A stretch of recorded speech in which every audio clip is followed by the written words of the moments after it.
రండమ్మా కాఫీ తాదు కానీ కూర్చోండమ్మా.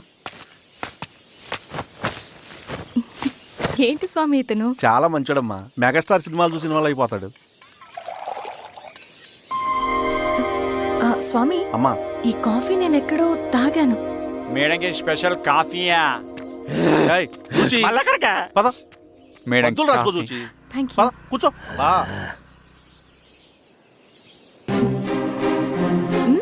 కాఫీ బాగుంది. ఎవరు చేశారు? మా రవణ పెట్టాడమ్మా. రవి? ఎవరు రమ్మను? రవణ మేడం పిలుస్తున్నారు.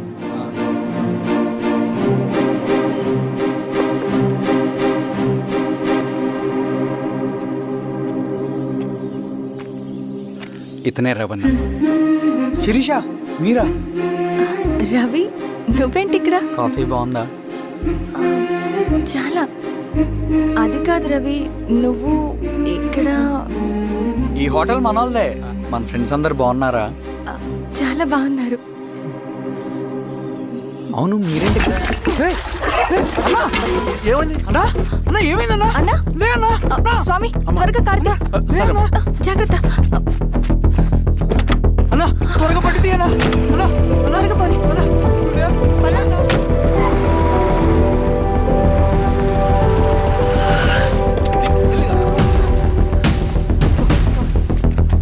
డాక్టర్ డాక్టర్ డాక్టర్ డాక్టర్ ఏమైంది? డాక్టర్ త్వరగా చూడండి డాక్టర్. లోపలికి తీసుకురండి.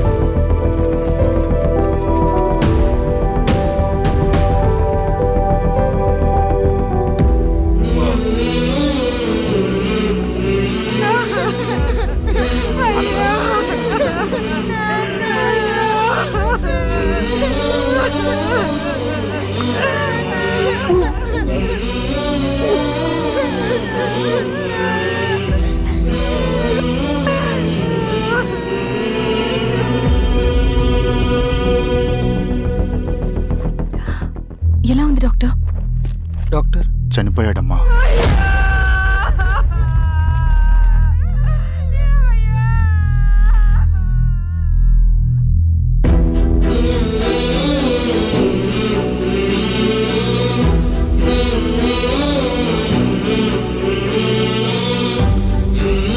ఆ పేపర్స్ ఏంటి రవి?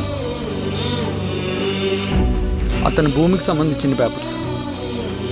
ఒక సంవత్సరం నుంచి ఈ పేపర్స్ పట్టుకుని ప్రతిరోజు ఎంఆర్ ఆఫీస్ చుట్టూ తిరిగేవాడు. భూమిని తాకట్టు పెట్టి అప్పు తీసుకున్న పాపానికి టైంకి వడ్డీ కట్టలేదని అప్పిచ్చిన ఆ దొర ఎంఆర్ఓ ఆఫీస్లో లంచం ఇచ్చి భూమిని తన పేరు మీద రాయించుకున్నాడు. ఈ ఎంఆర్ఓ ఆఫీస్లో ఎవరు నిజాయితీగా పనిచేయట్లేదండి. చెట్టు కట్టి నరకాలు ఒక్కొక్కడిని. నరికేయడం ఏంటి రవి?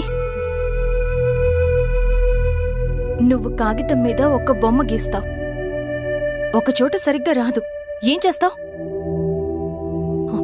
ఎరేజర్తో సరిచేస్తావా, లేకుంటే ఆ పేపర్ని చింపేస్తావా? మరి మనుషుల విషయంలో ఎందుకు రాదు ఆ ఆలోచన? తప్పు చేసిన ప్రతి ఒక్కరిని నరుక్కుంటూ పోతే చివరికి మిగిలేది మనుషులు కాదు, శవాలు.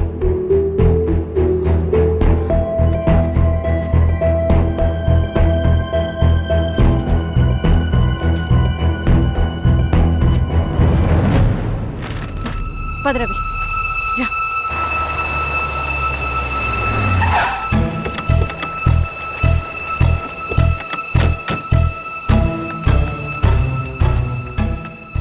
పానుకోటి నర్సయ్య ల్యాండ్ ఎవరు చూస్తున్నారు?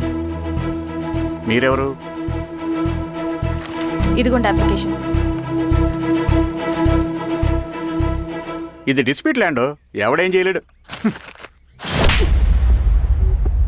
నీ నిర్లక్ష్యం, నీ లెక్కలేనితనం వల్ల ఒక నిండు ప్రాణం పోయింది. ఒక కుటుంబమే రోడ్డు మీద పడింది తెలుసా? ఏంటో మా గొడవ?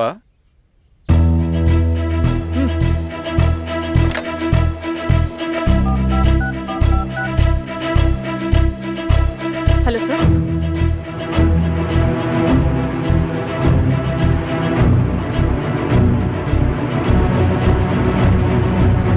Okay sir. You are dismissed. Peon, నేను ఒక పేపర్ ఇస్తాను, అది కలెక్టర్ గారికి ఫ్యాక్స్ చేయి. అలాగే మేడం. ఎవరమ్మా మీరు? ఈ ఊరికి కొత్తగా వచ్చిన ఎంఆర్ఓ.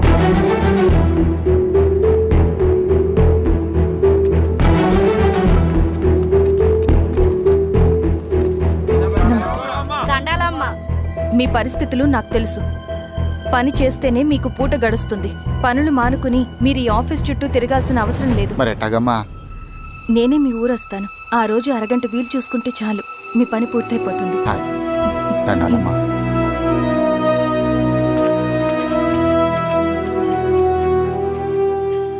ఎన్నిసార్లు తుడుచుకున్నా పోతాయి, కానీ వీళ్ళ నిర్లక్ష్యంతో పేదవాళ్ల ప్రాణాలే పోతున్నాయి. అన్నయ్య, మా నూరి సమస్య పేదరికం కాదు, నక్సలిజం. నాలాంటి ప్రభుత్వ ఉద్యోగులు వాళ్ళ డ్యూటీలు సక్రమంగా చేయకపోవడం వల్ల విసిగిపోయిన జనం అడవిలో వాళ్ల హెల్ప్ తీసుకుంటున్నారు. ఒక వ్యవస్థ ఇక్కడ సరిగ్గా పనిచేయనందుకే మరో వ్యవస్థ అక్కడ పుట్టింది. అందుకే నా పన్నం చేయనివ్వండి. స్నానం చేసి రండి, భోజనం చేద్దాం.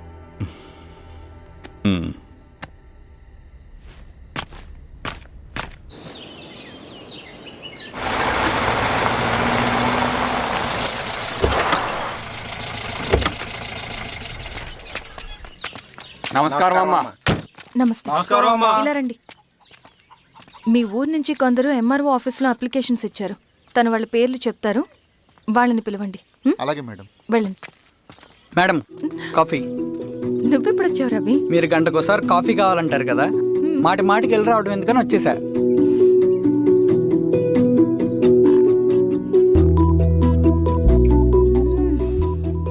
రవి, ఈ కాఫీ కోసమైనా నేను పెళ్లి చేసుకోవచ్చు. అదేంటి అలా అనేసారు? That's a compliment. భలే వారండి బాబు. దండాలమ్మా. నమస్తే. ఇలా ఇవ్వండి. చెప్పండి మీ సమస్యలేంటో. పేరు తలుపుల వీరాంజనేయులు. ఉన్నది 3 ఎకరాల పొలం. చిన్నుపాటి ధనుంజయరావు అనే మహానుభావుడు అందులో 2.5 ఎకరాల భూమిని తన పేరు మీద రాయించుకున్నాడు. అడిగితే నీ దిక్కున్న చోటు చెప్పుకోమన్నాడు. దిక్కులేనాడు కాబట్టి 1/2 ఎకరం భూమి మీదే పెద్ద కుటుంబాన్ని నెట్టుకొస్తున్నాడు. అవునమ్మగారు, ఆ పొలం ఎలాగైనా తిరిగిపించేయండి అమ్మగారు. ఆ పొలం కోసం 3 సంవత్సరాల నుంచి తిరుగుతున్నాను అమ్మగారు. వీరబాబు, వీళ్ళందరి దగ్గర కలెక్ట్ చేసుకో. మేడం, దాదాపుగా ఇక్కడ ఉన్న వాళ్ళందరూ పరిస్థితులు ఇవే. వీళ్ళ సమస్యలు పరిష్కారం కావాలంటే మాట్లాడాల్సింది వీళ్ళతో కాదు మేడం, మన ఊరి పెద్ద మనుషులతో. ఇందు మూలంగా 50 మంది గ్రామ ప్రజలకి తెలియజేయదేవనగా శ్రీరామగిరి గ్రామ పంచాయతీ మోతుబడి రైతులు, సన్న చిన్నకారు రైతులందరూ రేపు ఉదయం 10 గంటలకి ఎంఆర్ఓ ఆఫీస్ దగ్గరికి రావాలా.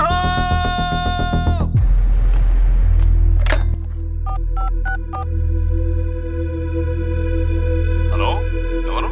నమస్తే బాబాయ్, నేను ఈశ్వర్ రెడ్డి. ఈశ్వరా, ఎలా ఉన్నావు? బాగున్నా. చెప్పు. బాబాయ్, శిరీష్ ఎంఆర్ ఆఫీస్లో భూ సమస్యల గురించి రేపు మీటింగ్ ఏర్పాటు చేసింది. ఈ విషయం మన వాళ్ళంతా ఎలా తీసుకుంటారో అర్థం కావట్లేదు. అందుకనే మీకు ఫోన్ చేశాను. శిరీష్ చెప్పింది చేయండి, అదే మనకి కలిసి వస్తుంది. సరే బాబాయ్, ఉంటాను.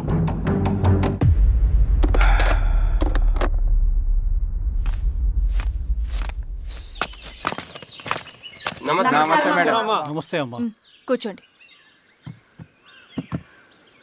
పొలాల్లో పండిన పంట కోతకొచ్చినా ఈ రోజుకి ఒక్క గింజ కూడా తెగకుండా పక్షులకు, పందికొక్కలకు ఆహారంగా పోతుందంటే దానికి కారణం ఇది. ఈ ఊరికి పట్టిన దౌర్భాగ్యం మీరు చేసిన అక్రమాల చిట్టా. కడుపు మంటతో ఉన్నవాళ్లు మీరు చెప్పిన కూలీకొచ్చి ఎందుకు పనిచేస్తారు?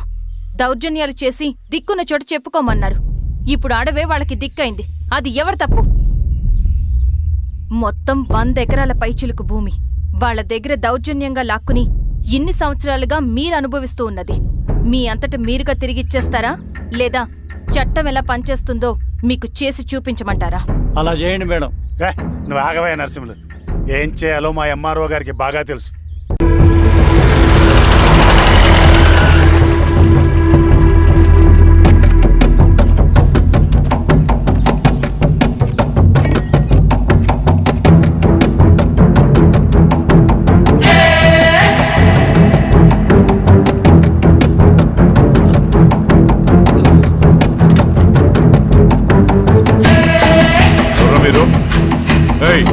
ఏంట్రా అది?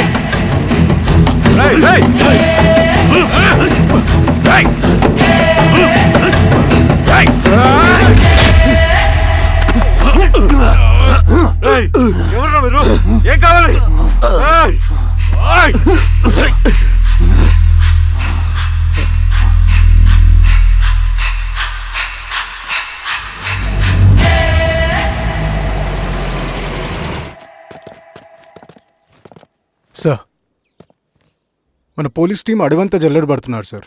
You don't worry sir. చూడు ఇన్స్పెక్టర్, సాయంత్రంలో పేశ్వరయ్య ఇంట్లో ఉండాలా. వాడికి ఏమైనా అయితే మీ డిపార్ట్మెంట్లో ఏ ఒక్కడిని విడిచిపెట్టను నేను. అమ్మా, వాణ్ణి కలవటానికి వచ్చాను నేను. ఇంతలో ఇలా జరిగిపోయింది. నువ్వు ధైర్యంగా ఉండమ్మా. సార్ ఈ కంప్లైంట్ మేడం సైన్. ఇదిగో దీని మీద సంతకం పెట్టమ్మా.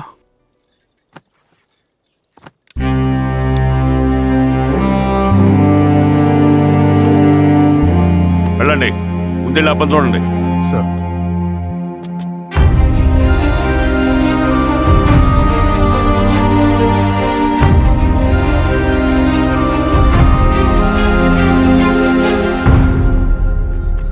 అయ్యా అయ్యా అయ్యా, మన పొలంలో అయ్యా ఏమైందిరా? ఈశ్వర్య ఈశ్వర్య శవం శవం శవం అయ్యా. చెన్నారెడ్డి, పద, పద, పద, పద.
అలాగే సార్. మీరే సార్ మీరు క్లియర్ చేయి. మీరందరూ జరగండి అమ్మా పక్కకి.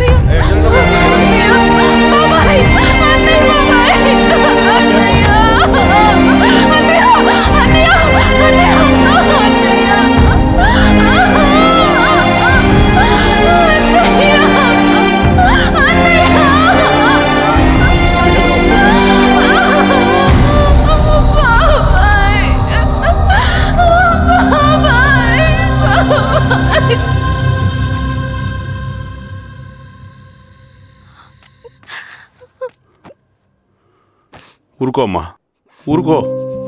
నలుగురికి మంచి చేయాలన్నది మీ అన్నయ్య కళ.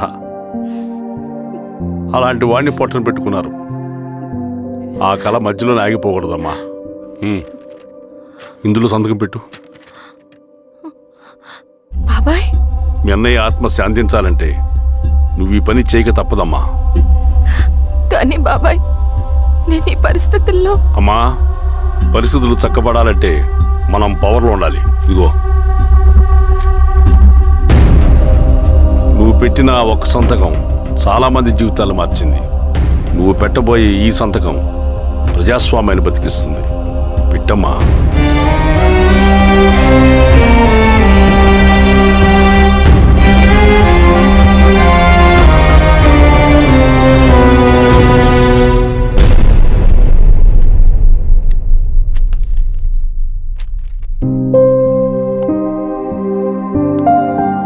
వెళ్ళొస్తాను.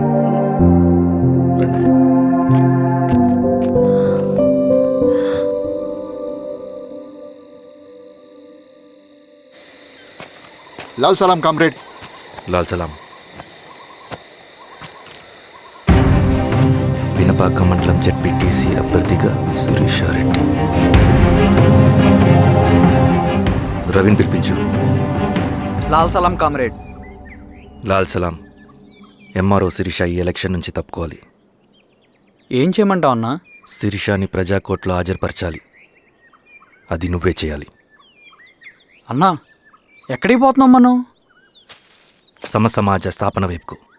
బలహీనుని బానిసగా మార్చి దోచుకోవాలనుకునే బలవంతుడి గుండెలు చీల్చే వైపుకు. అభయం ఇచ్చే ఎర్ర జెండా నీడ వైపుకు. రవి, అందుకే ఎలక్షన్ జరగకూడదు. గెలిస్తే మనమే గెలవాలి. డబ్బు, కులం, రాజకీయ కండబలం, సానుభూతి ఓట్లు కానీ గెలవకూడదు. ఈశ్వర్రెడ్డి హత్య జరిగింది కాబట్టి ఈసారి శిరీషకి హై సెక్యూరిటీ ఉంటుంది. జాగ్రత్తగా డీల్ చేయి.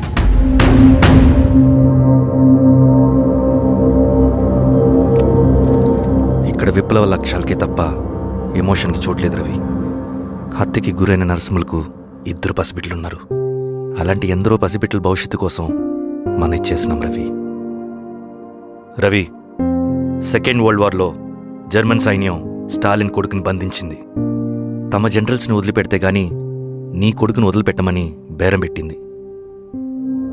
స్టాలిన్ ఏం చేశాడో తెలుసా? దేశం కోసం తన కొడుకుని వదిలేసుకున్నాడు. కానీ జనరల్స్ని వదిలిపెట్టలేదు. అది కమిట్మెంట్ అంటే. అదే కమిట్మెంట్ నీకు మన ఉద్యమం పట్ల ఉంటే వెళ్ళి శిరీషను తీసుకురా.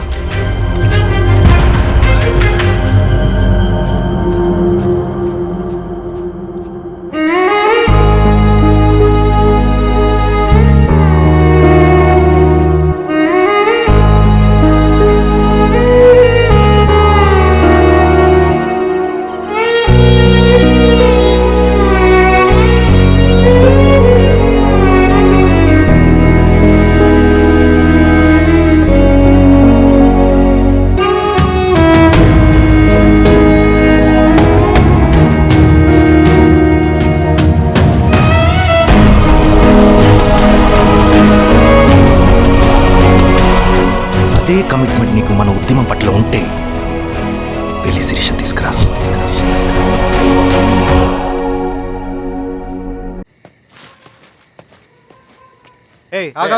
రేయ్ సార్, రవి మనోడేరా, వెళ్ళు. అమ్మా, భోజనం తీసుకురమ్మంటారా? నాకేమొద్దు. భోంచేయకపోతే ఆరోగ్యం పాడవుతుంది శిరీష. నువ్వు వెళ్ళి తీసురా అమ్మా. సరే. రవి, నాకు ఒక మంచి కాఫీ చేసిస్తావా?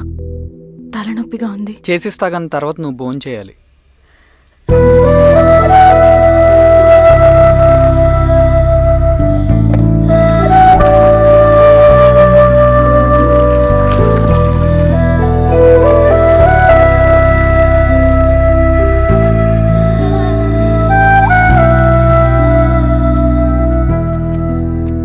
మీరేంటిలా?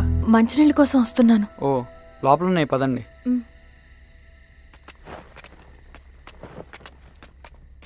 ఇదిగోండి మంచినీళ్ళు.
సార్ ఏమైంది సార్?